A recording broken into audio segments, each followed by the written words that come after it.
simply makes you a stranger.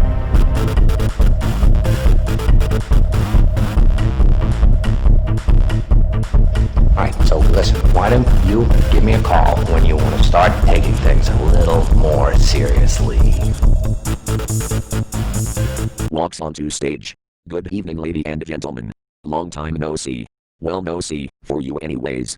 So, the United States of America had an election, and the results look a bit iffy. And you want me to solve the puzzle for you, with just my mind, and a keyboard, right? Pauses. Okay. Sure, why not? Pauses. For a price. Looks left. Looks right. Can you guess what that price is? Pauses. That is right. Peace, justice, and freedom. For all. Pauses. It is a deal then. But before I continue, I would like to thank the content creators on the YouTubes. Thank you. Very entertaining. Let us begin. Elections work on various methods, so we must reduce them to a simple form.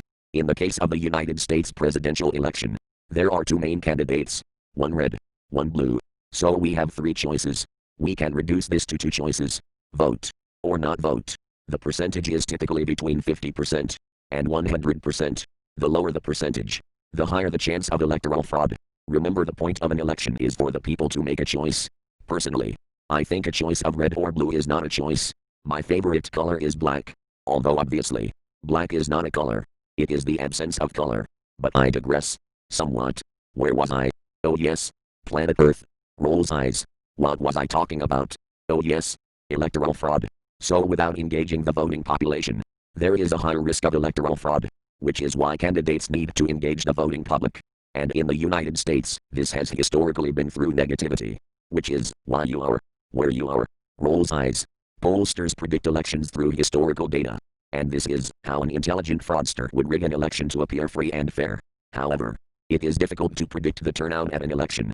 Luckily, it is relatively easy to spot electoral fraud using artificial intelligence engines. Artificial intelligence engines are used to detect anomalies in business and could be applied to elections. If anyone cared about electoral fraud, but you did not, until now. Pauses. To create a pool of votes, you only need to have the electoral roll from the last election and a recent census. You register any unregistered voters. Most people treat government mail as junk mail. Once registered, all you need to do is vote. This works for in-person as well as mail-in voting.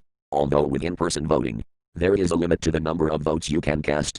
With mail-in voting, you are only limited by the population, which is why it is easier to detect. If there is a 100% turnout, this is suspicious. With majority mail-in ballots, you can perform random sampling of the voters to reduce the risk, as well as have two-way authentication. The voter sends the ballot. The voter is sent an image of the ballot once counted. Back to the election at hand. You need a way to identify electoral fraud quickly.